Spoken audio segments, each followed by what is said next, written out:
The IACP 2018 mobile app is your one-stop resource for everything IACP.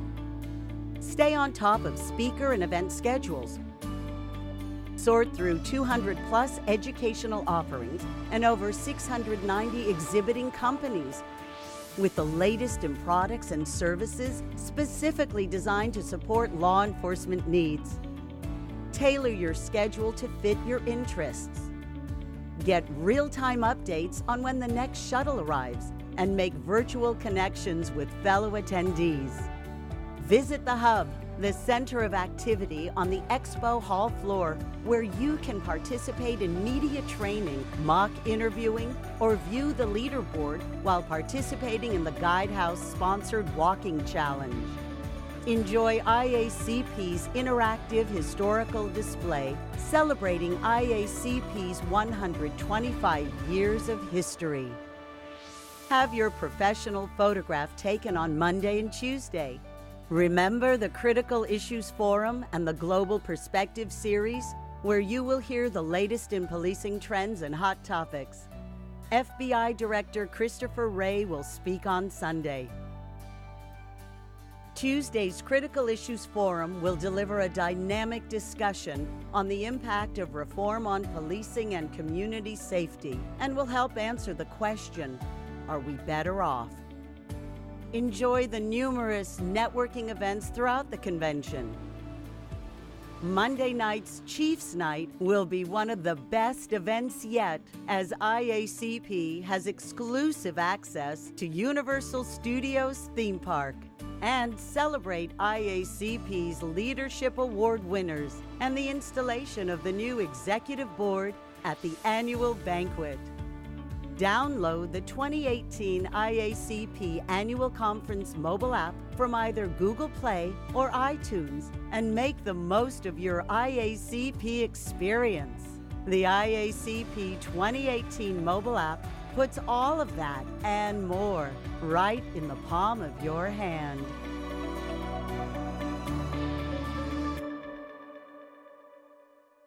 The IACP conference is made possible, in part, through the support of sponsors like Central Square Technologies. With technology affecting all aspects of daily life, citizens expect seamless interactions with their local governments.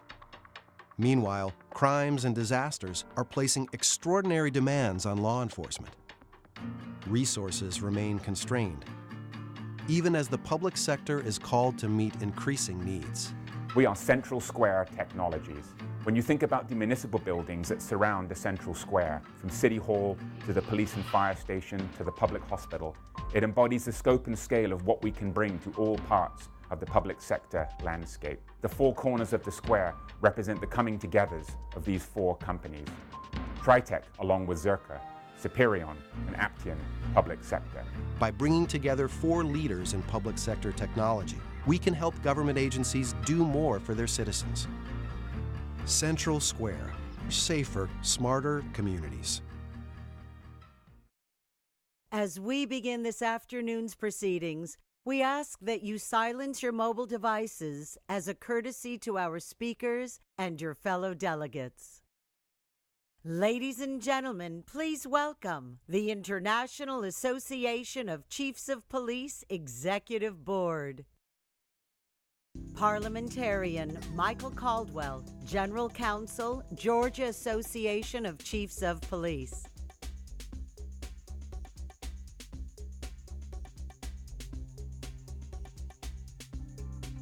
General Chair of the Division of State and Provincial Police, Colonel Craig Price, South Dakota Highway Patrol.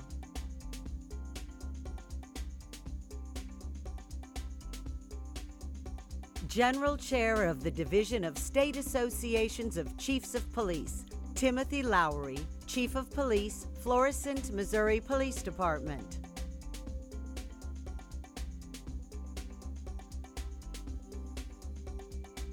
General Chair of the Mid-Sized Agencies Division, David Roush, Director of the Tennessee Bureau of Investigation.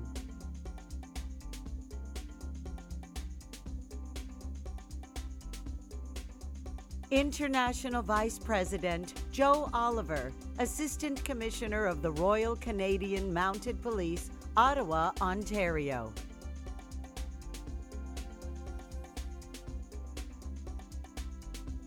Vice President at Large, Richard Smith, Chief of the Wakefield, Massachusetts Police Department.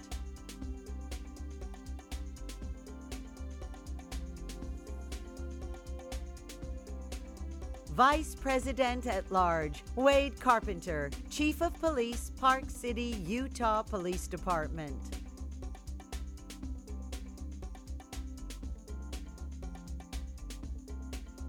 Vice President, Treasurer, Ken Walker, Chief of Police, West University Place, Texas.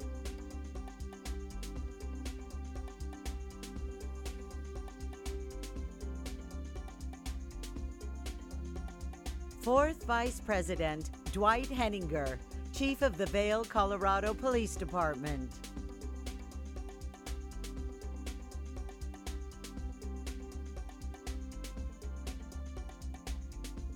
Third Vice President, Cynthia Renault, Chief of Police, Santa Monica, California Police Department.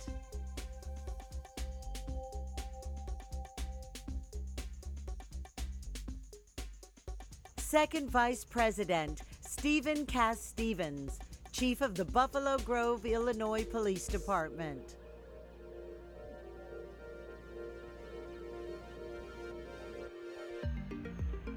First Vice President, Paul M. Sell, Chief of the Montclair State University Police Department in New Jersey.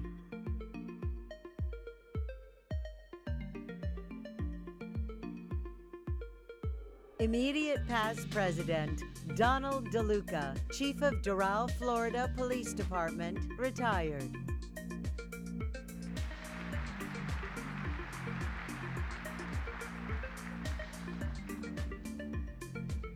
And IACP Executive Director and Chief Executive Officer, Vincent Tellucci.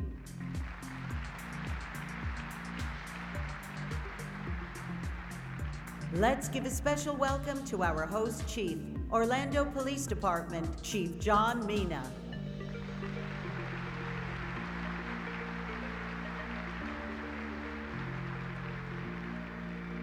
As well as Orlando, Florida Mayor Buddy Dyer.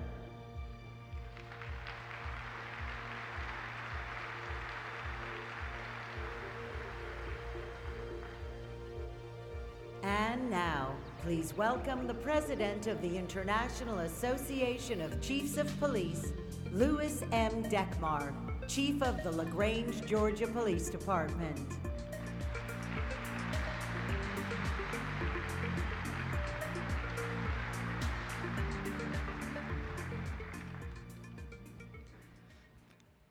Thank you, and welcome IACP delegates and distinguished guests to the IACP conference in Orlando, Florida.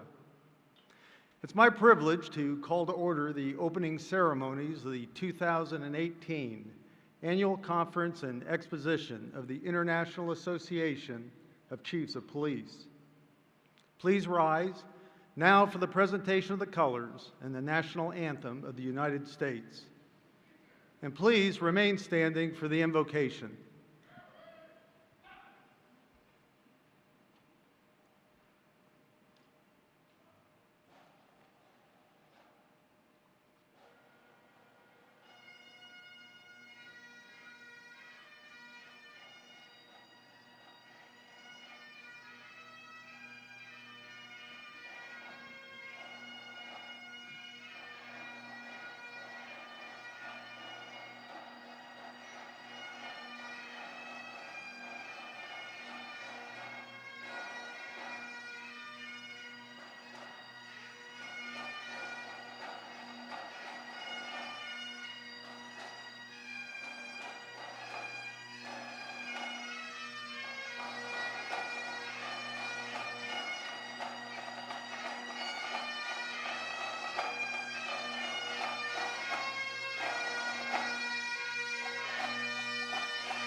say, can you see by the dawn's early light what so proudly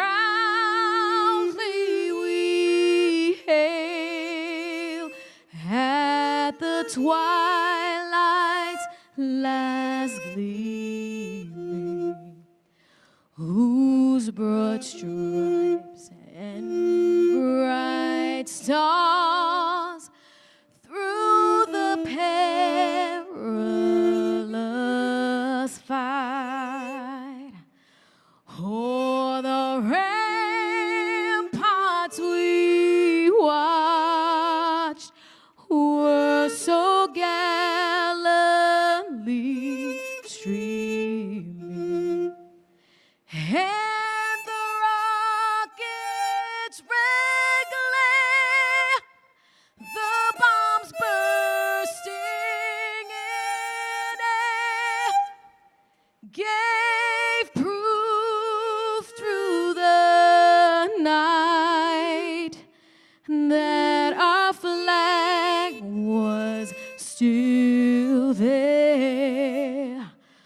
Oh, say does that star-spangled banner yet wave o'er the land of the free and the home of the brave.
Thank you, Officer Gladys Justinio and Officer Leota Renish, for performing the United States National Anthem.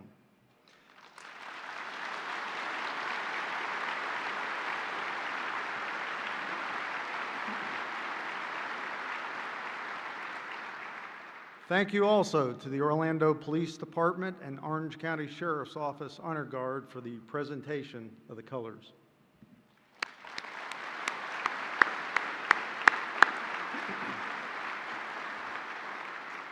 I would ask you to please continue standing and join me in a moment of silence for Sergeant Terrence Caraway, who was killed while 6 other officers were injured in an ambush in Florence, South Carolina earlier this week.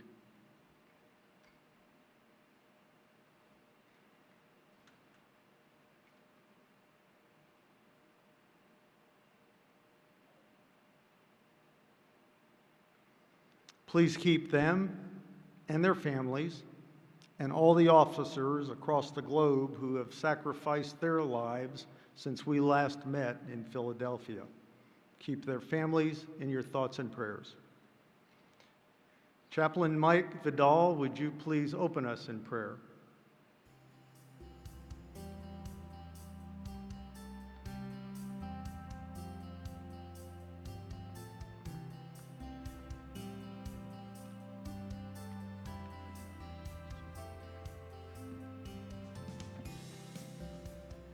Before we pray, I would like to quote a scripture that says, "Unless the Lord builds the house, they labor in vain who build it.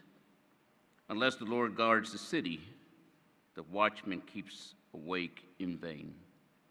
It is my honor as a chaplain to welcome you to our great city of Orlando, to the Chiefs Conference. Let us pray. Our Heavenly Father, we come to you with a humble heart, asking for your presence in the midst of us in this very place. Father, we come together as brothers in arms to reflect and briefly separate ourselves from our responsibilities and duties that you have bestowed upon every chief from different departments and states that are represented here today. Outstanding men and women, Father, that have received the highest honor and responsibilities to serve their city or county and have gone above and beyond their capacities to lead, to equip, and support their fellow officers and departments, and at the same time be protectors of the city or county where they have been appointed. Father, we also want to remember that during these difficult times and decisions that the chiefs make every day, when many officers are dying and many are injured in the line of duty, trying to protect the innocent, we pray that they may bow down, seeking your guidance through prayer. We also want to remember and pray for their family members as they too worry that their loved one will return home. We also, Father, are grateful for the International Association of Chief of Police Leadership, our local police department and chief, for the many talented instructors and teamwork that they have prepared to make this conference safe and enjoyable as possible. We pray this in Christ our Lord. Amen.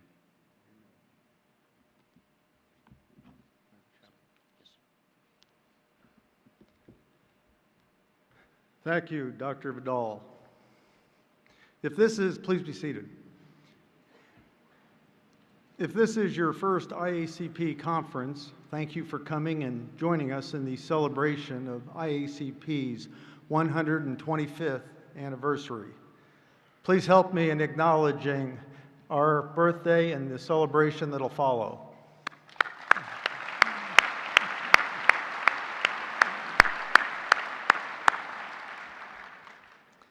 If you're a returning member, welcome back.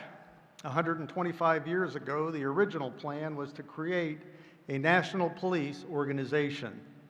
Our first meeting took place in 1893 and had 51 police chiefs in attendance. That was an impressive attendance considering the transportation options available in 1893 and the limited police resources. Our relationship with Canada goes back to the very beginning of IACP, making us, in fact, an international organization from its conception. At the end of the association's initial meeting on May 20th, 1893, it was decided that the association would be called the National Union of Chiefs of Police of the United States and Canada, which symbolizes the very close relationship between us and our sister country. IACP changed its name in 1902 to what it is now. Today, our association is global and massive in comparison, and we're still watching our membership grow. Currently, we stand at over 31,000 members from more than 150 nations. The reason for IACP's success is simple. We are all facing similar challenges, similar needs, and a similar desire to be more effective within our communities while recognizing the universal obligation to increase law enforcement professionalism. The theme of this year's conference is Leadership Evolved. The theme reflects our history. The IACP has used the daily challenges and tough leadership lessons that police leaders confront to transform law enforcement and to guide the work of our association as we strive to shape the future of the policing profession. To me, it's clear that for the last 125 years, the IACP has been unrivaled in its effort to support law enforcement. I'm confident with your engagement, we can look forward to another 125 years.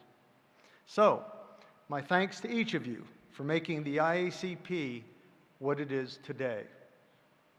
I'd also like to take a moment to recognize those who have helped lead our organization. We are joined today by many of our past presidents. I'd like them to stand so that we can recognize their service to our association and, more importantly, to our profession.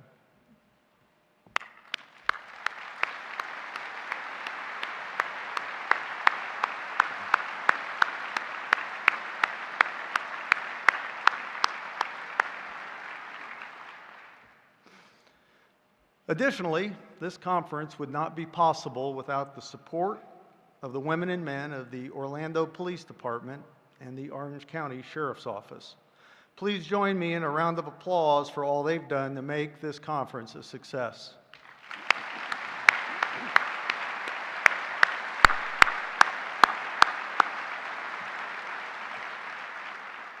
And of course, our thanks always include our sponsors. Their support of the IACP ensures an excellent conference experience. You can get to know them in a few different ways. You can find them in our exhibition hall and other areas of the conference facility.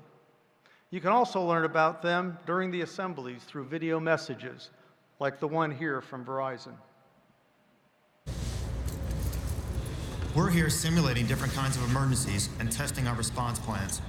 As a part of that, we're checking our public safety private core, a portion of our 4G LTE network that separately handles traffic from emergency responders. We also check our wireless network to ensure that this traffic is treated with a higher priority, so their communications get through. And this is key, because when disasters like this happen, connectivity for first responders helps them save lives.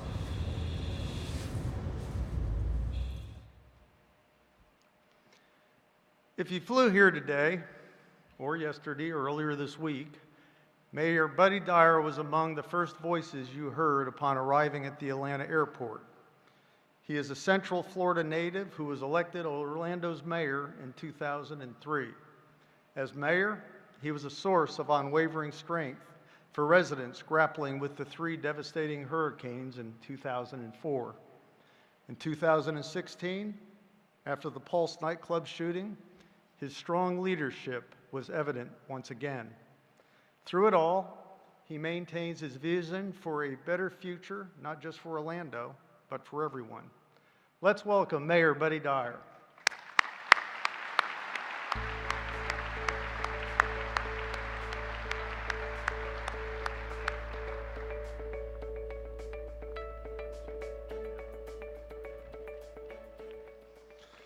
Thank you, Chief. Welcome to Orlando, everyone. I personally recorded that message for each of you, so I hope it had a personalized segment to it on the tram. I want to begin by thanking the IACP President, Chief Louis Deckmar, and Orlando Police Chief John Mina, and all of the members of the IACP for inviting me to welcome you to this conference. I had that opportunity 4 years ago when you came to Orlando, and we're glad that you are back here in Orlando. This year I began my 16th year as mayor of this great city, and it's been partnerships and hard work and resolve with people like you during these last 15 years that's allowed the city really to make a positive impact on reducing crime. And I'm often asked, what is our vision for Orlando? And I like to think that we're building a city that creates opportunity for our young people to experience fulfilling careers, have families, and find success. And we have a lot of pride in our progress, in our partnership, in our prosperity as we look to the future. And there are no more important faces in this city than the men and women who keep us safe. The police officers, the firefighters, and the volunteers in our neighborhood watch programs. And we're proud to report that violent crime remains down by record amounts in the city of Orlando. Thanks, Chief. But challenges remain, and we need the diligence of our residents to keep our neighborhoods safe, our children positively motivated, and our community progressing in the right direction. And we have a network of community leaders that's a model on how to mix volunteer passion and partnership with police to go hand in hand to keep us safe and reduce crime. And cities have never been in more advantageous position to shape their futures, and Orlando is one of those cities at the tip of the spear, and we want to build on our culture of collaboration. So the potential of our city and the entire law enforcement community really is unlimited, in my opinion, if we can muster the courage and creativity and collaboration to work together on the topics that you're going to be covering over the next several days during this conference. So I want to personally recognize our chief, Chief John Mina, who has served as the Chief of Police for the Orlando Police Department the past 4.5 years. And I usually introduce him as the best police chief in America, but out of deference to those that are assembled here, Chief, I'll say that privately back here. The chief's leadership was so evident on June the 12th of 2016, which was our city's darkest day. That was a Pulse tragedy. And he showed the ability to rise above that tragic moment in our community. He led. I was in the command center with him all through the night. On the night of the 12th, we were surrounded by sheriffs and FBI and FDLE, all who followed his leadership, and it made a tremendous difference on that night. Not only did he show resilience, but also the compassion that we needed in that very difficult time, not just during the night, but in the days that followed. The men and women of OPD responded to his leadership, and so did our entire community. Chief, I want to personally thank you for your compassion and your commitment and your leadership during those difficult days, so thank you.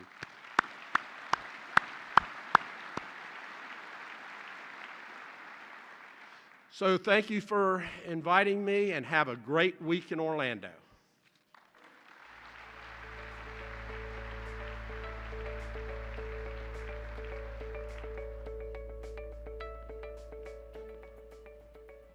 Thank you, Mayor Dyer. You could say Chief John Mina is a native of the Orlando Police Department. It's where he has spent his entire 27 years in civilian policing. But he also served for 3 years as a military police officer for the United States Army 82nd Airborne Division. In 1990, he moved to Orlando to attend the police academy. He was appointed police chief by Mayor Dyer in 2014. He has emerged as a community leader who utilizes technology to provide transparency and improve safety for both the residents and officers of Orlando. Like the rest of Orlando, he has met the challenge the night of the Pulse shooting has presented. His role shifted from incident commander to a symbol of community resilience and resolve. Since then, Chief Mina has been committed to sharing the lessons from the Pulse nightclub, not only here in the United States, but internationally over 4 or 5 continents. He addresses not only the immediate tactical response, but also the impact and trauma this incident has had on his officers, his department, and his community. The hard lessons that Chief Mina and the Orlando Police Department learned can help us as we lead our departments and strive for what we all look to do, which is ensure safe communities. Please join me in welcoming Orlando Police Chief John Mina.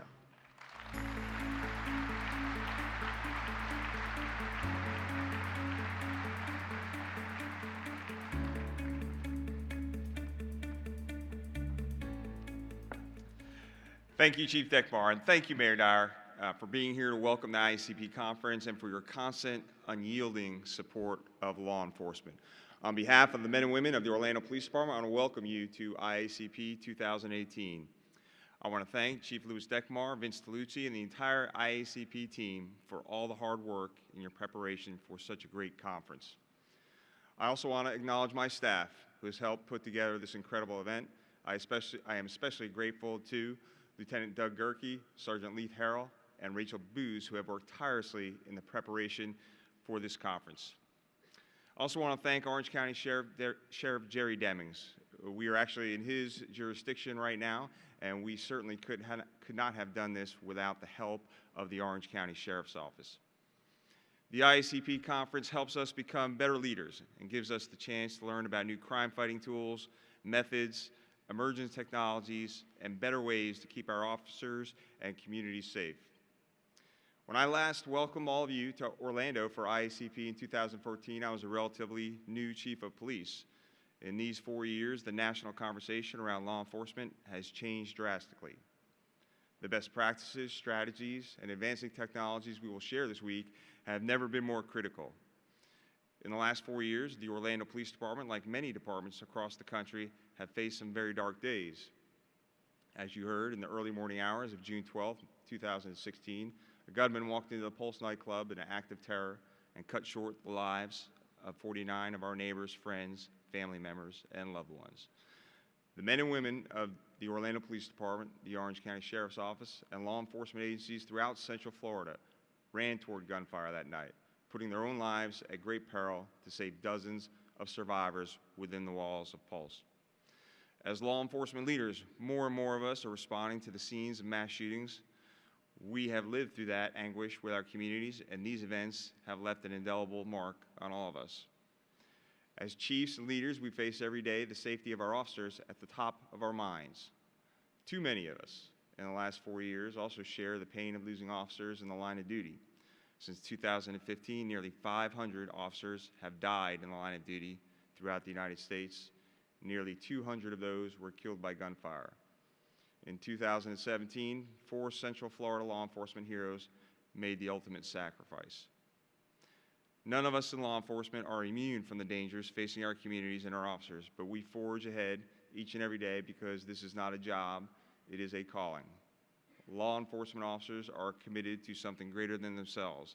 They're committed to keeping our communities safe at risk to their own lives.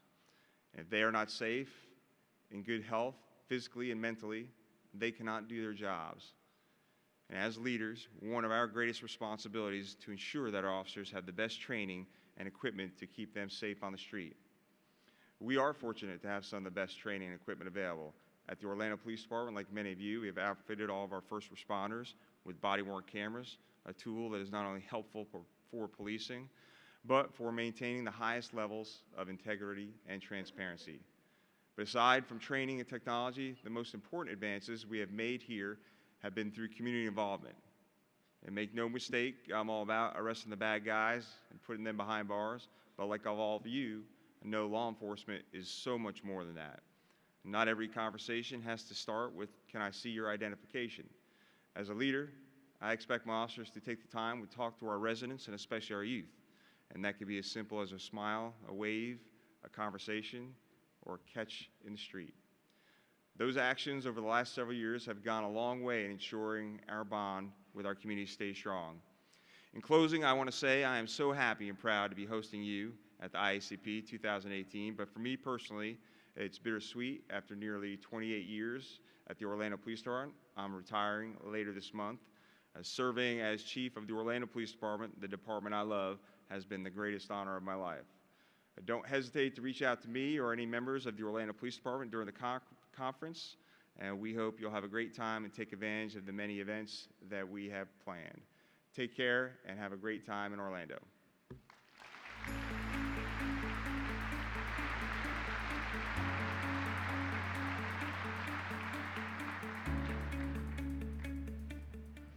Please join me again in thanking the Orlando Police Department and Chief John Mina.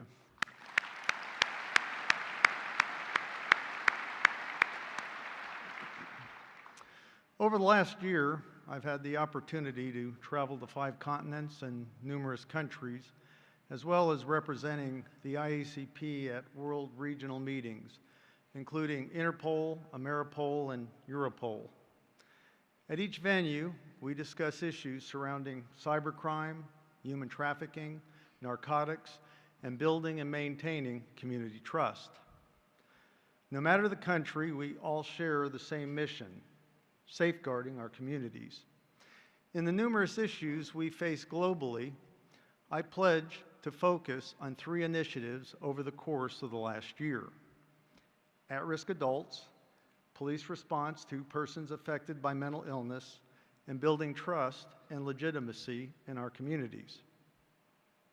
I'm proud to say that we have made significant progress on all 3 of those initiatives.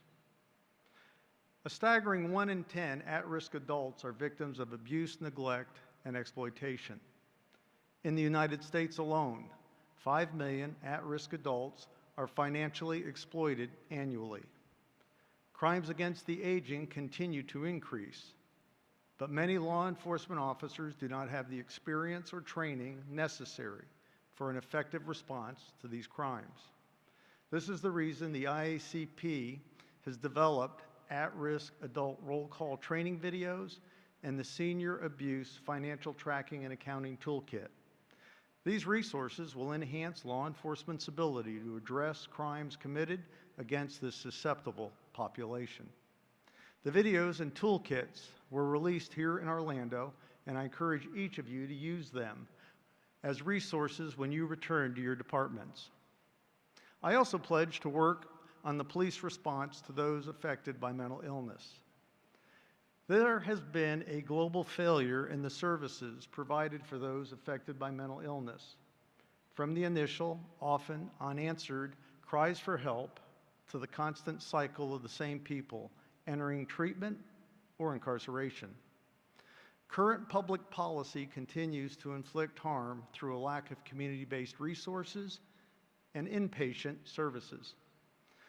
The use of force challenges involving the police response to persons affected by mental illness is a direct result from this failed public policy. In 1960, the United States had a population of 150 million and had 600,000 inpatient treatment beds for those affected by mental illness. Today, the U.S. population is 330 million, and less than 60,000 inpatient beds are available. The tragic reality is that the largest U.S. providers of mental health services are our prisons and our jails. The three largest facilities in the United States that treat mental illness: New York City's Riker Island Jail, the Cook County Jail in Chicago, and the Los Angeles County Jail. This problem is not confined to the United States. In 1960, Canada had a population of 18 million and approximately 60,000 inpatient treatment beds. Today, there are about 15,000 beds, while Canadian population has increased to 36 million. To address this challenge, the IACP has developed the One Mind campaign to ensure successful interactions between police officers and persons affected by mental illness. This initiative focuses on uniting local community services and resources, public safety departments, and mental health organizations so that the three become of one mind. To join this campaign, law enforcement agencies must pledge to implement the 4 components of the program over a 12 to 36-month period. The 3 practices include: 1, establishing a partnership with community mental health resources. 2, in conjunction with that partnership, develop a written directive that guides the police response to those persons affected by mental illness. 3, training and certifying any agency members in mental health first aid or an equivalent course. And 4th, providing crisis intervention team or CIT training to 20% of the agency personnel. Presently, more than 75,000 officers in over 400 agencies have taken the pledge. 30 agencies have completed all 4 of the components of that pledge. In addition to police and sheriff's offices in the United States, law enforcement agencies in Casablanca, Morocco, Vancouver and Ontario, Canada, and the Virgin Islands have taken the One Mind campaign pledge. I would encourage any law enforcement department head represented here today, go back to your agency and embrace that program. Finally, the 3rd focus of this year, the Trust Initiative, creating resources and support to aid law enforcement agencies in strengthening their community relationships. This is particularly important where there may have been historical or contemporary obstacles to effective police-community partnerships. To do this, the IACP first convened a roundtable of over 3 dozen participants, including police practitioners, law enforcement trainers, academia, the DOJ, the NFL, civil rights groups, and other civic leaders. The structured conversations highlighted the challenges law enforcement agencies confront with some communities, particularly minority communities. These discussions concentrated on the historic and recent events that hinder trust between the police and the communities they serve. Recommendations were developed to reduce or eliminate those obstacles. We then hosted listening sessions in 4 cities: Ferguson, Missouri, Sacramento, California, Albany, New York, and Fort Morgan, Colorado. I know today we have the chiefs from both Ferguson and Fort Morgan in the audience and the deputy chief from Sacramento. I would like to thank them for inviting us to their communities and helping us convene listening sessions, allowing us to hear directly from the community members about their concerns, and securing suggestions for improving community police partnerships. During each of these sessions, several consistent themes became evident. A singular refrain became clear. Trust building requires engagement from law enforcement and community members alike. Each group's role in the process looks slightly different, but a path forward is not possible without both. Trust between the police and the community is no different than any other relationship. It's an ongoing process of give and take. However, both law enforcement and the community must agree on what a healthy relationship looks like and what are the factors that can damage that relationship. I encourage all of you to read the Trust Initiative report that was released here in Orlando. In addition to these initiatives, our legislative efforts on behalf of law enforcement remain a central priority, particularly as it relates to a commission on law enforcement and the administration of justice. We also continue to work with the Trump administration and Congress on a wide variety of issues critical to public safety. In addition, as an association, we've increased the benefit and value of membership. This year, we updated the Police Chief magazine to include a more contemporary cover page, improved layout, and fresh content. The magazine will be in your mailbox when you return from Orlando. We also redesigned the IACP website to better serve you by simplifying the search engine and enhancing its features and designs. If you haven't already, please take some time to review the new website. Over the last 125 years, generations of law enforcement professionals have worked together to accomplish a great deal for our association and for our profession. I'm privileged to have had the occasion to lead this amazing organization for the past year and to meet so many of you who continue to build on our legacy of service and leadership. Thank you again for that opportunity.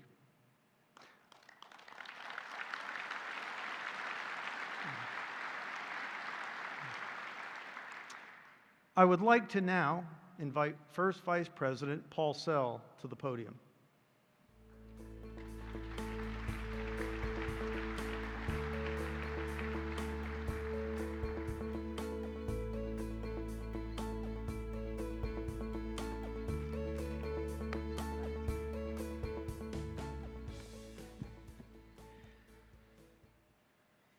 Good afternoon. Thank you, President Dekmar, for your leadership over the last year. And I appreciate the opportunity to provide the membership with a brief overview of my goals of the coming year.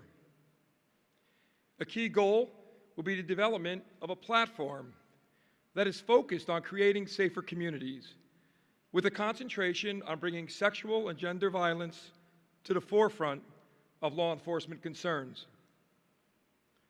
In addition, we will be focusing on growing our membership of the IACP with special interest in increasing our international footprint. Advancements in digital technology, increases in international travel and migration, and the deepening of integrated multinational economies necessitates that the IACP enhances its global presence and influence. I am committed to increasing the IACP's international footprint by leveraging the voice of international police leaders to inform public policy, professionalize police leadership, and improve IACP member services. As a first step, I will be launching a review of our Global Policing Division, which is comprised of exceptional police executives from around the globe, to ensure it is well positioned to tackle the complexities of 21st century policing, to inform IACP's strategic framework and direction, and make a meaningful contribution to the progressive police leadership.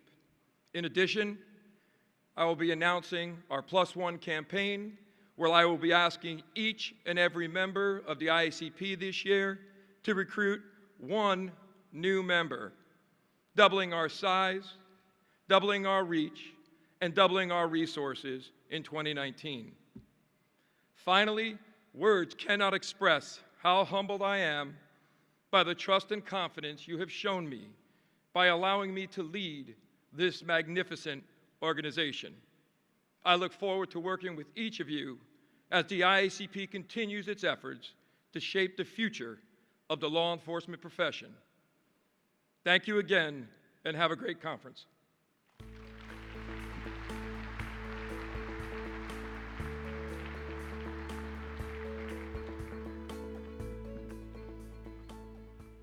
Thank you, Chief Sell. I would like to now call on IACP past President Richard Berry, Chair of the Nominations and Election Commission, to deliver the Election Commission report.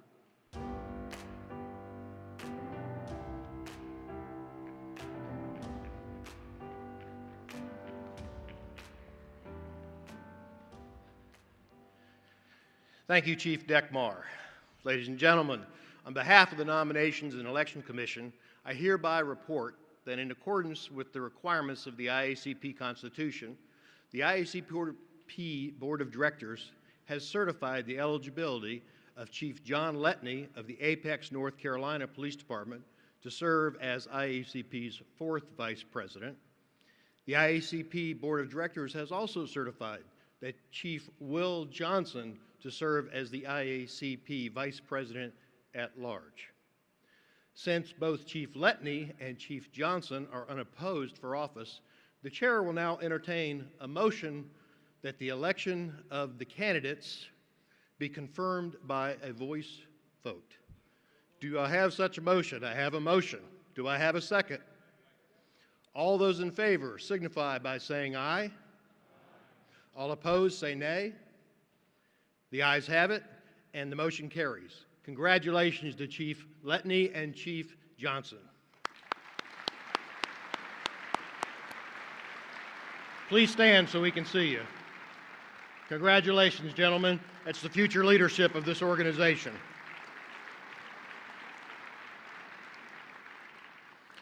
Finally, an important reminder. The membership has the opportunity to vote on a number of amendments to the IACP Constitution. These amendments, developed and unanimously approved by the Executive Board and the Board of Directors, address a number of long overdue changes. The amendments under consideration were developed in order to ensure that the IACP is adopting the best practices of modern nonprofit associations, increasing membership involvement, and promoting broader membership in the IACP leadership. Voting is located on level 1 in West Lobby A and is open Monday from 8 a.m. to 4 p.m. That concludes the Elections Commission report. Thank you, everyone. And as they say in Chicago, please remember to vote early and vote often. Welcome to Orlando. Thank you.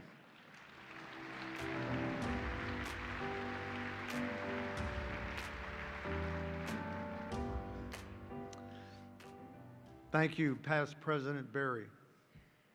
Before we move forward with our keynote presentation, let's listen to this message from industry leader sponsor Microsoft. The U.S. government is facing a digital transformation.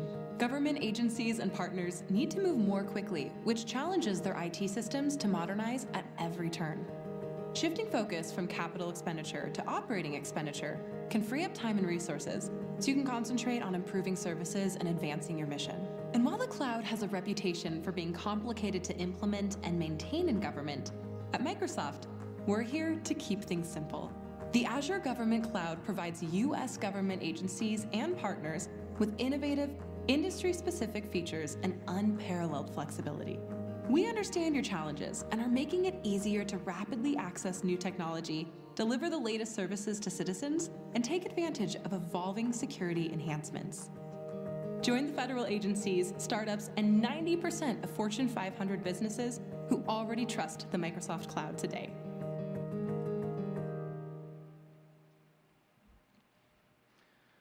I have a few more program notes before I introduce our key speaker. U.S. President Donald J. Trump will be joining us on Monday, October 8th. The anticipated time of the remarks will be 1:30 p.m.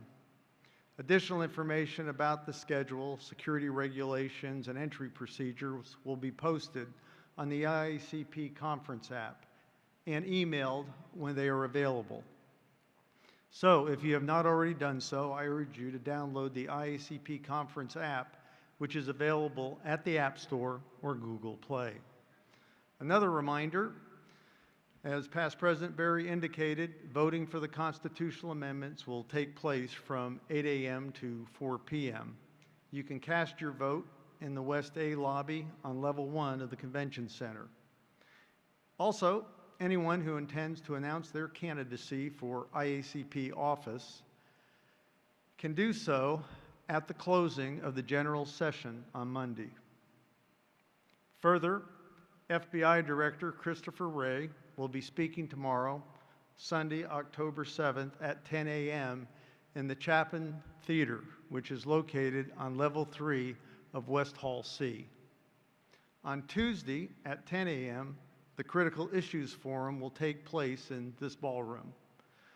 This moderated forum will be an in-depth discussion on the impact of reform on policing and the community. And now for our keynote speaker. When we talk about leadership evolved, we could easily be talking about our speaker today. His father was a 2-star general. His 4 brothers all joined the armed services. That environment alone may have set the course for retired United States Army General McChrystal. But is more likely his personal drive and vision are what powered the 4-star general's career. He is so accomplished and his life story is so full, I can only give you highlights. He's a West Point graduate.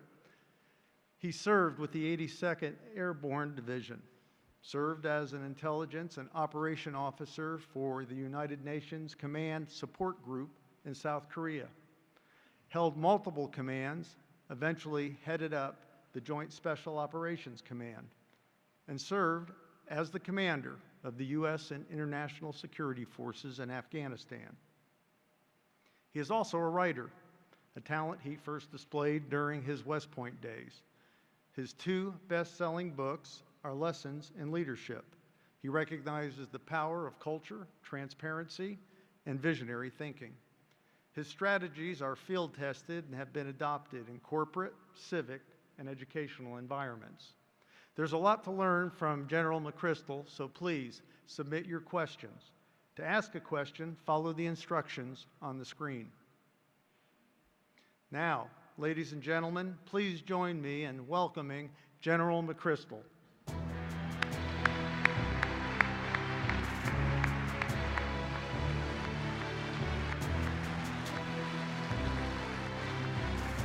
Thank you so much.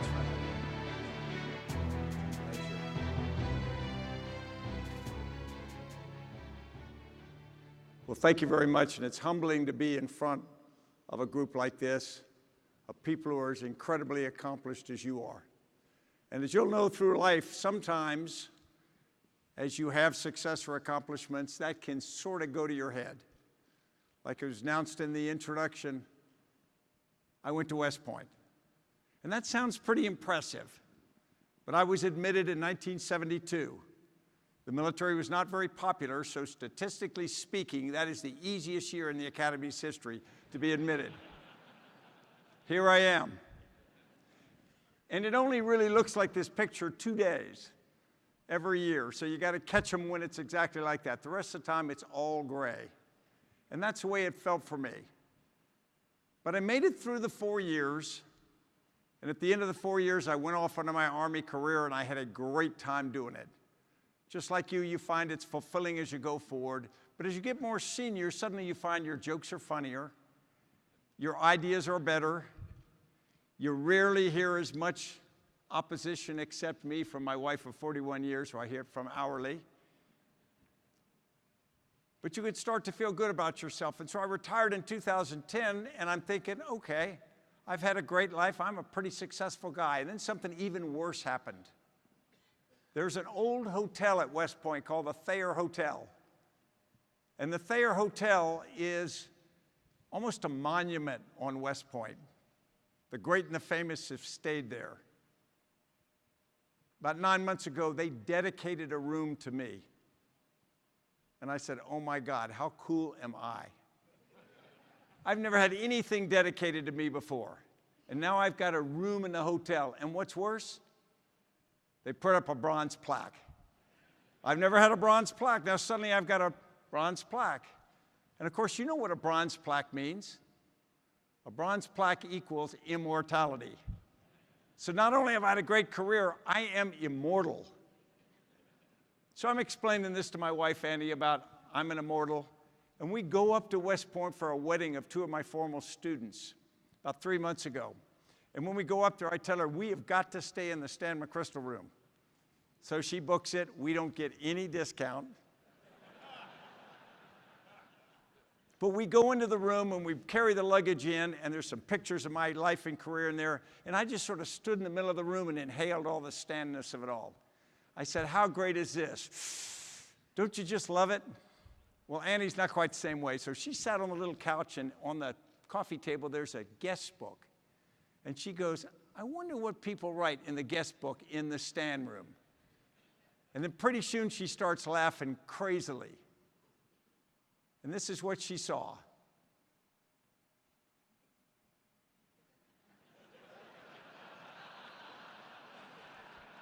Obviously, this new generation does not know that I'm immortal. But you know what the 16-year-old girl equals? Reality. And a little reality is good for all of us. I go back to something that happened when I was 7 years old. President John F. Kennedy gave a speech that almost all of us can remember the words today. We choose to go to the moon in this decade and do the other things, not because they are easy, but because they are hard. Imagine that. Not because they are easy, but because they are hard. And now, in retrospect, we say, okay, he said we'll go to the moon, and we did. Big deal. At the time, we didn't have the materials, the understanding, the program. There was no reason to believe that his challenge to NASA and the nation had any chance of being successful. But the reality is we had a reason to try to be successful. Our Cold War opponents, the Soviet Union, were well ahead of us in space. And it was frightening, starting with intercontinental ballistic missiles, going through to satellites, animals in space, people in space, images of the far side of the moon. Just an extraordinarily frightening idea that our opponents, that we were supposed to be technologically superior to, were well ahead of us. And not just our opponents. Our allies in Europe put together a consortium known as ELDO to get into space. And in true consortium fashion, they put together a program in which they took different components, the different stages and different parts, and had each nation build a different part. And then they would put them all together. What could go wrong? You don't hear much about ELDO today. In reality, though, when you study it, the components were not bad. The problem was putting them together. It's always the hard part. But we're the United States of America. We now have NASA. We're not going to have that kind of problem. Think of when we started to go to space with Mercury Redstone. We're going to put stuff up there.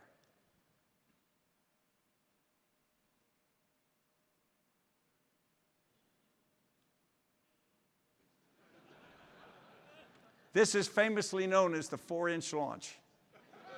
Now, it's funny now, but if you're the project manager, I'll bet it ain't that funny. But still, if you're going to do an Apollo program to go to the moon, how do you do that? Well, you start with a big room, maybe a room about this size, get this many people in there, get the smartest minds you can think of, and then multiply it by about 200. The scale, the diversity, the expertise, the materials, the resources required, not just to commit, but to coordinate, is daunting. Where do you begin?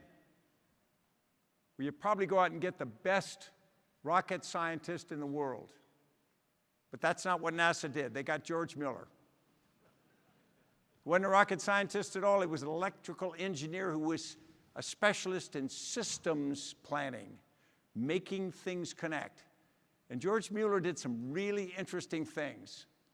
He had this discipline over communication. And you say, wow, usually when people talk about discipline of communication, they tell you when you can communicate with someone, and most of the time that you can't. In reality, he believed the opposite. And in the Apollo program, he started by breaking down the different silos, the different parts of the organization that had to connect. He broke them down because the context of the entire program mattered. He made sure everyone understood the entire entity, not just the piece that they were working on. He did a series of sync meetings almost constantly to keep people coordinated. And finally, this is the pre-internet days, so he created big radio loops so people geographically dispersed working on a part of the project that would affect other parts could simply pick up the radio talk and immediately everybody's tracking. It was unprecedented. And he believed communications was at the heart of it all. Shouldn't be constrained. In fact, it's critical to the organization's success. We remember the result. It's one small step for man, one giant leap for mankind. After the landing, George Mueller was asked whether this was a proof, a confirmation of America's technological superiority. He said, no, it's a triumph of the mundane art of management, and I would argue some leadership. So the question is, how are we doing? How are you doing with your teams now? How are you as a leader doing, and how are your teams doing? You're in Orlando this week, but your work goes on. All of the teams that you serve are out doing the job. So how are they doing? Draw a mental picture right now.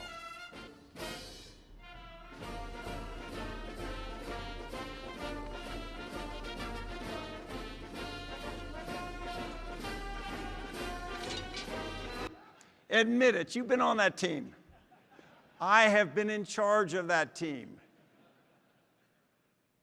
And the thing is, afterward, you look to say, who's the evil person? Who's the idiot that screwed this up? And when you peel it back, what do you find?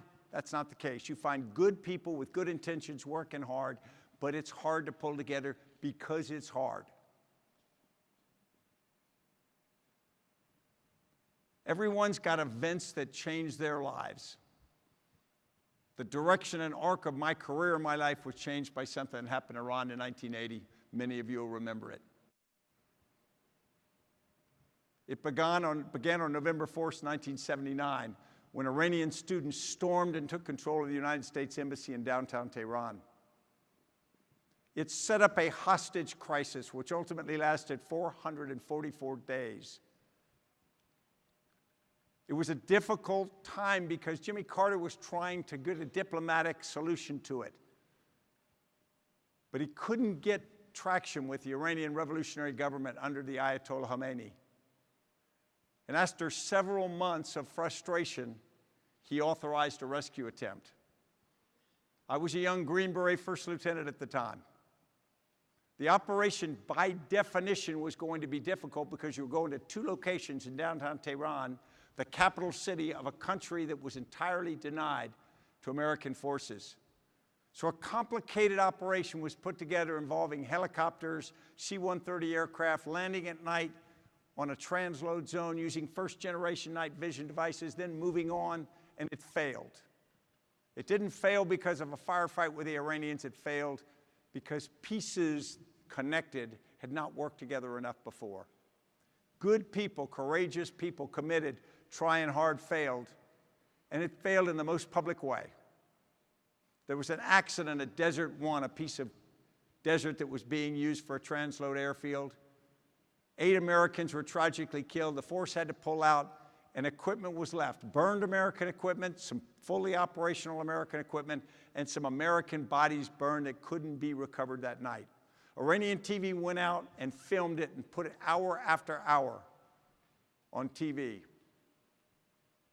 President Jimmy Carter went on and bravely accepted responsibility. And to put it into context, this is the 70s, the end of a very difficult decade, during which we'd had 2 oil shocks, gas rationing, resignation of a president of the United States, our eventual failure in Vietnam, economic malaise, and now at the end of the decade, our finger poked in the eye by Iran. A month later, after the initial seizing, the Soviets invaded Afghanistan. And so at the height of what seemed to be America's loss of confidence and effectiveness, we have this failure. And it was a great time for blame shifting. It was a great time for finger pointing, but I'm proud to tell you that's actually not what happened. There was a study after the fact called the Holloway Commission, and they found all kinds of lessons learned that could help the military and intelligence community not have this happen again. You could sort of boil it down to a set of realities. It was Navy helicopters flown by Marine Corps pilots linking up with Air Force cargo planes carrying Army commandos, and the 4 groups hadn't worked together before. So you have an extraordinarily difficult operation being done with an ad hoc organization, not of bad or incompetent people, but it came apart at the seams. So the decision was made, never again. We would never again be called to go forth and do this kind of operation without the right force available for the nation. And on the heels of this, an organization was formed called Joint Special Operations Command, or JSOC for short. And the concept was Dream Team. You wouldn't take all of American Special Operating Forces, you take a subset. Those who are particularly well suited for counter-terrorist-like operations, counter-hijacking, hostage rescue, precise raids. And you bin them together, Delta Force, SEAL Team 6, the Rangers, some aviation intel units, all put together in this Dream Team concept.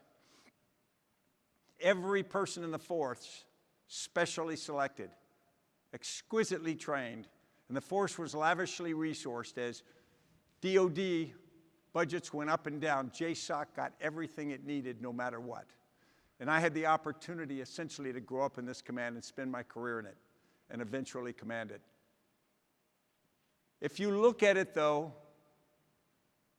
as good as it is, it began like anything else. It began in a requirement and grew. Starting in 1981 was formed Grenada, Panama, the first Gulf War. It went through a number of maturing experiences. Then after 9/11, almost all of the high-profile missions you've heard about, the rescue of Captain Phillips off Somalia, the killing of Osama bin Laden, the killing of Abu Musab al-Zarqawi, that's all this command. And in October of 2003, I'm named as the commanding general. Now, I mentioned that I had grown up in the command, but the reality is when you take a job at that level, it's different. You suddenly have a different perspective, a different feeling. And what I didn't realize in the fall of 2003, that I was taking over an organization that, as good as it was about to hit an inflection point in which the very character of the organization had to change. This is 6 months after the initial invasion of Iraq. And what had happened, there had been an expectation that operationally it'd be straightforward, but after several months it had broken down to popular resistance and insurgency. Incredible amounts of violence. By the fall of 2003, innocent Iraqis are paying the bill in an extraordinary way. And it was daunting because it seemed like a rejection of outside occupying forces, people shooting rocket-propelled grenades, improvised explosive devices that were extraordinarily lethal. But it still seemed like a poorly, if entirely disorganized effort. Maybe some of Saddam's old generals, but otherwise not very professional. And then two operations occurred which changed our view. The destruction of the United Nations headquarters in downtown Baghdad, and then the destruction of the Jordanian embassy. And against all the backdrop of everything else that was happening in Iraq, these were different. They were clearly planned by people who understood what they were doing. They were carefully rehearsed, they were precise in execution, and they were extraordinarily lethal. What it meant is in all the other problems in Iraq, we now had the metastasizing of a terrorist network of people led by professionals who were highly competent. And that was a different problem. It was a different problem. In many ways, it was a more dangerous problem than anything else we saw. Just as I arrived in October, that's when that became clear. I am now leading JSOC. I mentioned it had 22 years of effective history. But you need to understand what it is. If you think of your son or daughter, nephew or niece going in the military, and they go off to basic training and they come back and you're so proud of them, but the reality is you look in their faces and you go, wow, you are too young to face the kind of things you might have to face. That was not JSOC.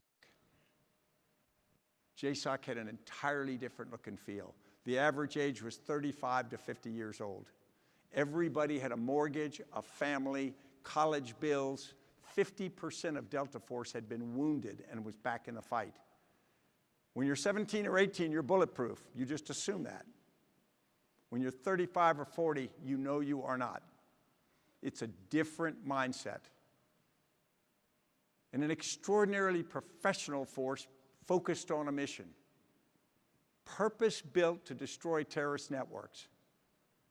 Now, you saw the picture of two of our team members. And if you saw Black Hawk Down or Zero Dark 30, you see guys with big shoulders, gnarly knuckles, fancy weapons, beards, and sort of surly, arrogant attitudes. That's absolutely accurate. That was my force. Everybody had a better idea than me. And nobody was shy about saying it. But if you scratch the surface of this different kind of force, we're a pyramid-shaped hierarchy. In reality, we're a bureaucracy. We were designed to operate with set procedures, to be efficient, to be predictable, to be effective. Information went up, decisions were made at the top, directives went down, and we executed. Now, we did it very well, but that's what we were, which was fine. It was fine because we expected to go against this new terrorist network inside Iraq, led by a young Jordanian named Abu Musab al-Zarqawi. And what we expected to fight looked just like that. And you look at it now and you say, no, that's not a terrorist network. That looks like General Motors. That looks like the United States government. That looks like the University of X, and that's right. Historically, every terrorist group looks like that. Strong founder leader, given direction, strong procedures, have to maintain security, midnight meetings, careful communications, because they're vulnerable. As the pressure initially from security forces comes, they have to survive. But as a consequence, because of that, while they're effective and precise, they're a little slow. They tend to be ponderous in how they operate. We were purpose-built and had experience in destroying those kinds of networks. So when I was given the instruction right after I got in country, they said, okay, General McChrystal, don't worry about the popular insurgency, not your problem. That's everybody else's. You go after al-Qaeda in Iraq, destroy that. It seemed like a good fit. I had a force that was designed to do that. I had experience in doing that, so we started after it. And of course, the first thing you have to do is figure it out, pull the signal out of the noise. And there was a lot of noise there. So as we try to pull the signal out of the noise, we try to find this network because it has to be there, because it's always been there. Al-Qaeda was formed in 1988 in Pakistan. It was a pyramid-shaped structure, tightly controlled, and what's left of it still is. This was sort of the offspring of Al-Qaeda, so that would be what we'd find. But in reality, for the first few weeks, we leaned into this, we couldn't find it. Not only could we not find it, we couldn't find the symptoms of it. We couldn't find a precise, ponderous organization. Instead, what we were facing was lightning fast, constantly adapting. And what it turned out to be was completely different from what we expected. It's sort of this loosey-goosey network that's constantly changing. Doesn't come together for midnight meetings, doesn't have the tight control of a chain of command. And you say, well, how could they do anything well? And the reality is it always looked like they couldn't until the point of time they're doing something on the ground, and then they seem to be dialed in for the conditions and the requirements there, then, and it came off really well. So as a consequence, they're extraordinarily effective and yet completely different from what we are mentally and procedurally set up to destroy. And so for about 2 years, they're beating us. Say, no one beats the United States. Well, that's not true. For 2 years, they were defeating us. They weren't holding their own. They were defeating us. So we had to change. Now, I am commanding an organization that had 22 years of history, extraordinary success, the equivalent of being a Super Bowl winning football team, and suddenly we're being told we're not playing football now, we're playing basketball. The pads and cleats don't work, so you got to change. And we first said, well, maybe we'll change everything. We'll be just like them, but we couldn't. We had to do basic things well. HR, logistics, finance, you got to do those well. Got to play to your strengths. But we had to change how we did two basic things. We had to change how we communicated, how information flowed through the organization, and where and who made decisions. And those changed the DNA of the organization. Not because we had a plan or knew how to do it. It was uncharted territory for everyone, to include the commander. But when you're losing, that's what you have to do. Now, we started on a foundation of trust and common purpose, and every effective organization must. In the military, we've long had the requirement to build small teams that could be effective together. And the way you do it is well known. You start by pushing individuals to build their confidence and their competence. And then you do it in small teams together to build the bonds between those people so that they're effective as a team. We pretty much walked into this war already having that to a high level. The problem was it couldn't be solved by a number of small teams. This had to be a teamwork effort on a much greater scale.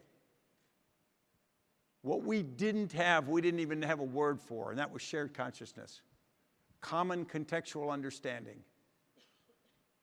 Every night we were going out on operations, and because the team was so competent, well-armed, courageous, we're doing very well. We're doing about 4 raids a month, 1 a week, and we're successful about 70% of the time. We capture Saddam Hussein. President George W. Bush calls me, tells me what a great command I'm part of, and I believe him. Why wouldn't I? But then I look at the bigger picture, and the reality is, even though we're doing well, the situation in Iraq is getting worse constantly. And so the temptation is to say, well, it's not our fault. We're doing our part well, everybody else needs to get their act together, but it is our problem. Because if it goes down, we go down. So we knew we had to do more, contribute no more. So the first thing I did was sped up the organization. I said 4 raids a month isn't going to work. Do more, do more, do more. We accelerated. By the summer of 2004, we're doing 18 raids a month. 1 every other night. Every raid starts, comes up to me as a CG for approval, goes back down, gets executed. That's as fast as the organization can go. The processes are running full out. In fact, the wheels are starting to fall off those processes. But we're taking out 13 or 14 enemy leaders every month. And what organization can survive that? I assumed Al-Qaeda in Iraq couldn't. I remember thinking, what if somebody got in the Pentagon and took 13 or 14 senior leaders out? What would happen? And then I thought, well, we'd get better. I didn't say that, but I thought that. But the reality is we're doing it now. Al-Qaeda in Iraq acts like we're having no effect on them. So then we had to change how we operated. We started by connecting everyone. We had 17 different task forces in Iraq alone, others in the Horn of Africa and Afghanistan. We connected them all in real time. We changed the organization's nature so that it operated like a human brain, not like a pyramid-shaped hierarchy. Changed what leaders did and how they acted, me included, but it made us extraordinarily more successful. Now, what did it look like? When I took over, every morning we had a video teleconference. We had about 25 people where I was outside Baghdad, 25 people back at Fort Bragg, North Carolina, and for 30 minutes we'd talk about what's happening, the state of the fight. So 50 people talk about this, and then the idea is that information would go down to people through the chain of command fighting the war. They'd send up new information. We'd do it again the next day because the pace of war requires that. And that sounds good, but then you realize, well, if we do this at 9, the next one at 10, the next one at 11, there are 6 levels in the chain of command. By the time you get down to people doing the work, fighting the war, there's not time. It doesn't work. You try to say to speed it up, but you can't. Physics won't let you. So as I described on the earlier slide, what we did is connected everybody. And what that produced was a daily video teleconference in the command of 7,500 people for 90 minutes. Now, some of you are starting to shake. You're going, that's the mother of all meetings. That's terrifying.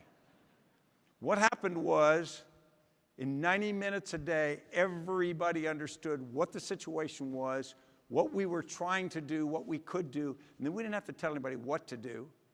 They made the decision closer to the problem, closer to the point of action, and they did it extraordinarily well. What we really did was take the common purpose, shared set of values of what we were, put together the trust we'd built for years and expanded that trust outside of the small teams across the organization, building upon this shared consciousness of everyone understanding. And technology allowed us to do this in a way you couldn't have done even 5 years before. And what it did was allowed us to empower execution at lower levels. By the summer of 2006, we had gone from first 4 raids a month, then 18 raids a month. We were up to 300 raids a month, 10 every night. And someone says, well, you couldn't do that for long. We did that for 2.5 years. But we only could do it because we changed how we operated. Our original processes would never have supported that. Now, if you're going to try to change an organization, particularly one as proud of themselves as a Super Bowl winning football team, you got to make the case. And of course it starts, you've watched me for a while, it starts with a leader who thinks that they're inspiring, gets in front of everybody. And so what I did was I got in front of all of our people in groups and said, we are going to have to change the essence of who we are. And you can imagine their response, because I'm charismatic and eloquent, right?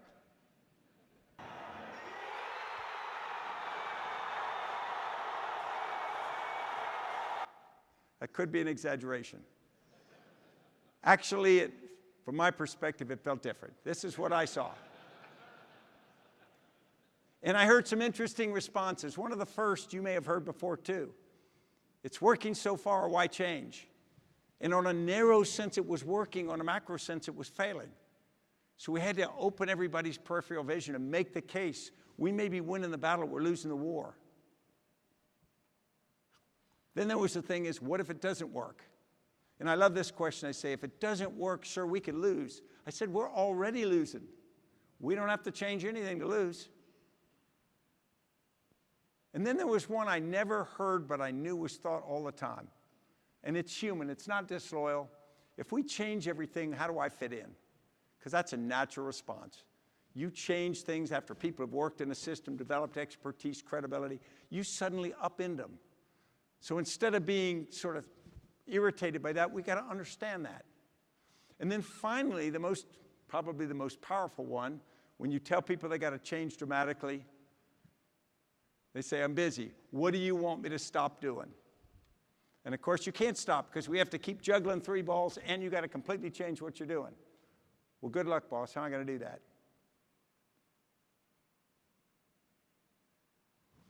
You're going to confront risk. We confronted risk, but the military has this figured out, because whenever somebody does something wrong and you want to stop that risk, you fix it. You write a policy. Problem solved. Cut a fire break.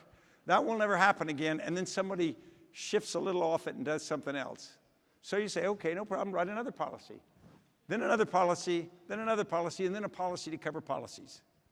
And pretty soon we were surrounded by walls of policies. We could hide behind them and shoot from them. But it wasn't working because the policies became an excuse for not acting. The things we proscribed and prescribed gave people a reason why they couldn't get things done. And so I said, okay, stop it. 2 policies. If it's not illegal or it's not immoral, I expect you to execute.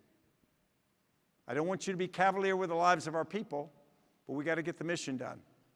So that's it. And they responded, some people more confidently than others, took a while, but extraordinarily effective. Because I learned over time, bitterly, I couldn't set all the rules because I didn't know enough. You probably weren't there, but many of you probably saw this.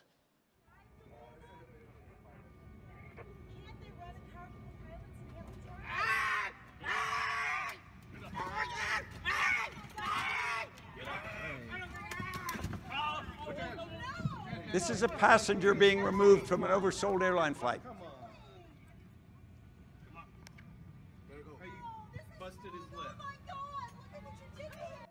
Now, that passenger did a few things that he probably shouldn't have, but the reality is that's not great public relations for the airline, particularly an airline that prides itself on being a friendly skies. Now, I'm on the board of directors of another airline. When I heard about this, I had 2 questions. The first question was, is it us? And when it wasn't, I said, that's great. And then the next one, I said, has the CEO come out yet? Because the CEO better get in front of this now. He's going to have to make a statement, or she's going to have to make a statement. And Oscar Munoz, the CEO of United's a smart guy, so he came out quickly with a statement. And I read it eagerly. And I remember going, is that what you want to say? Are you sure? But then when I studied it, he was exactly right. Every United Airlines employee followed procedures established. The problem is, when they wrote the procedures, they didn't ever envision that complicated a situation. Of course they wanted a different outcome. Nobody evil involved. But when at a distance you try to do rules on constantly complex situations, it's really difficult to get it right. In the military, you learn that rules-based management doesn't work. And yet in our culture, we have something of execute the order. You all are very familiar with this as well. Somebody to take the hill, defend the bridge. I will do it to the best of my ability, even if it costs me my life. Well, what I found in Afghanistan was I'm hundreds of miles from where a lot of the action is happening. And in Kabul, if I tell people how to do something, I might not be exactly right. So we modified what we told people. We said, if the order we give you is wrong for the situation on the ground, execute the order we should have given you. Now suddenly you throw responsibility to that young person down close to the point of action. You also give them freedom. Now you have to back them up. They won't always get it right. But in my experience, they got it right more often than we could get it right from afar. Leading change is much harder than standing on a stage and telling about change. Actually doing it is really challenging. And sometimes you think, maybe it's really not necessary. You look around at everybody else here, you say, these people probably need to change, but I got it going on. I got a great assistant, I got a laptop, I'm willing to work weekends. I can handle this. And you're right, you probably can.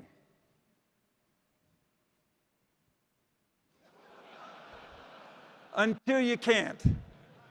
And now you're going, wait a minute, I'm just as smart as my mother and my father, my grandmother and grandfather, and it worked for them. Of course it did, but the game changed. The environment's different. You're not worse, you're just playing a different game. I grew up thinking that leadership looked like this, general on the battlefield. And after a long time of looking at it and thinking about it, I now think it looks a little different. And you go, whoa, what is that? And I said, it's a gardener. And someone says, well, what's a gardener do? And someone else will say, grows plants, grows flowers, grows fruit, grows vegetables. I say, no. I don't think a gardener grows anything. Only plants can do that. But what gardeners do is not unimportant. Gardeners prepare the ground. They plant. They feed. They water. They weed. They protect. At the appropriate time, they harvest.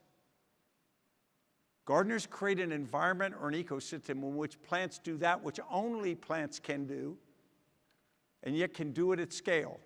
It's a different role. It's not the hero of the battlefield that I expected I would be as a leader. It's an enabler. But in a complex environment, it's also essential.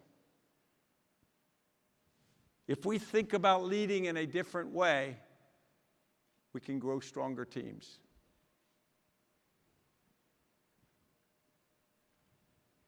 Just like you've grown around the country.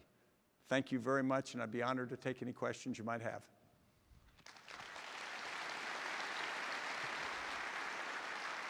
All right. They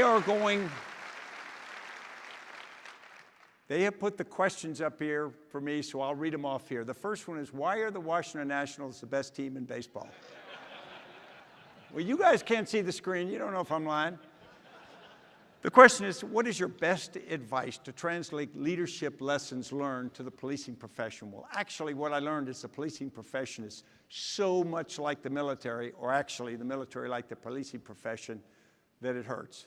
The reality is, down at the lowest level, what we've got to do is teach people what they are trying to accomplish at the end of the day. So the leadership lesson is to tell people the context of what they're doing. If they're trying to win over the neighborhood or win over the population or create security in the minds of people, you've got to think in the big picture. You can't just think in the narrow. And yet a young person coming in also often will think tactically. So we as leaders, I think, have got to constantly paint the bigger picture for them. Why sometimes a longer-term view is more important than a short-term view. But every decision's difficult. And we can never oversimplify. Well, when I was young, I went down there and did it right. Remember back, no, you didn't. The reality is we all stubbed our toes over and over. Okay, what's next? How can police and the military better partner and leverage each other's skills? You know, what we lacked in Iraq was an understanding of how to police.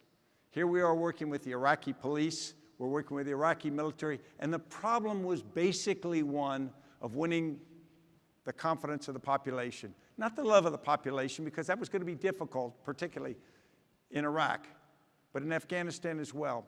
What we needed to learn was how to interact with the population in a way that was different from walking in with body armor, tinted eye protection, a helmet. We look like we're from Mars, and we don't speak Dari or Pashto in Afghanistan, and we don't speak Arabic. And so we're trying to relate to the population, and they're going, my God, what is this? And so the reality is what we needed to learn is how we break that down. There was one quick story of and our young leaders did it best. We had a little base next to an Afghan village, and we had guard towers on the four corners of the base to see out.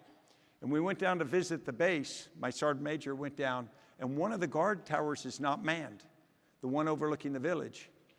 And he goes to the sergeant running the base, and he goes, what are you doing? You have got to man this for security. And he said, we got with the people of the village, and they were very, very upset that our guard tower overlooked the compounds in the village and the females that live inside the compounds. They just couldn't live with that. And they worked out a deal where the village would provide security on that side if they wouldn't man the guard tower. They made the decision to do it. Did they accept some risk? Sure they did. Was it the right decision? In my view, it was absolutely right, because they got the village and the people to begin to buy in together to the idea that we were working together. Difficult, scary, but necessary. What's next?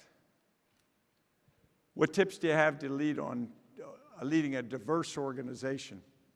You know, I grew up in an organization, Special Ops, that wasn't very diverse at all.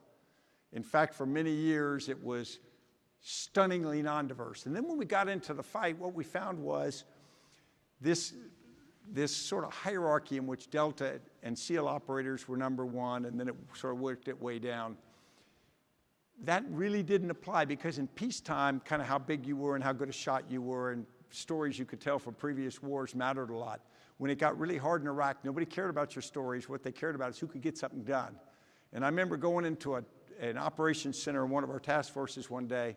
We got one of our little intel analysts there, and she's about 100 pounds, a female about 23 years old. She's got her finger in the chest of a Delta operator, and she's thumbing it like this. And I walked in, I said, I want to see what happens. I think he's going to throw her in the trash can in a minute. And he just stood there and took it, and he took it because she was right, and she had built up the credibility. People started caring what you knew and what you did more than how you looked and what you talked. Now that took time. So the first thing I'd do is I'd say for a diverse organization, give people the opportunity to show what they can do. Because when you keep them in a position where they can't, it's hard to build that credibility. And ultimately, that's the hard part. I now have a company of about 100 people. We got a bunch of millennials. I got no advice on there. No, I'm just kidding. You know, I just call them damn millennials and we move on. What's next? Okay, we have time for one last question. Ladies and gentlemen, we have time.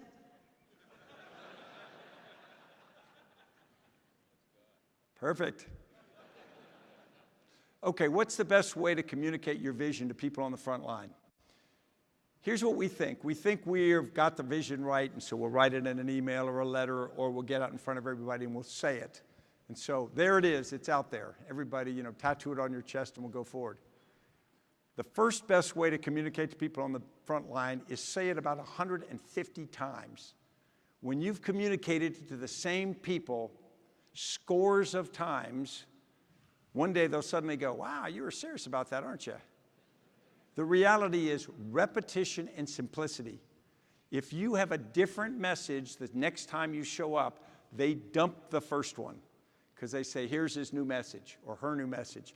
Pick about 3 things and hammer them over and over. And then when they come, they'll start joking among themselves. Okay, here they come, the big 3, boom, boom, boom. Just say them over and over and over again. And then after a while, you'll start hearing them said back to you. Hey, sir, we got 3 things we care about here. You don't care if they quote you or give you credit for it. You only care that they get it. And this is the thing about keeping your message simple, short, and repetitive. You've got other things you've got to communicate. Let the rest of your team communicate that. But if you start giving laundry lists and saying different things, your message is going to be diluted and forgotten.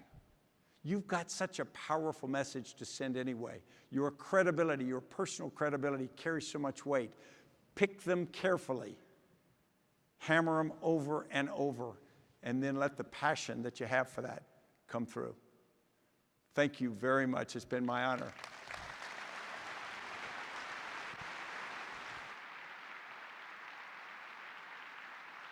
That concludes our keynote presentation and the IACP opening ceremony.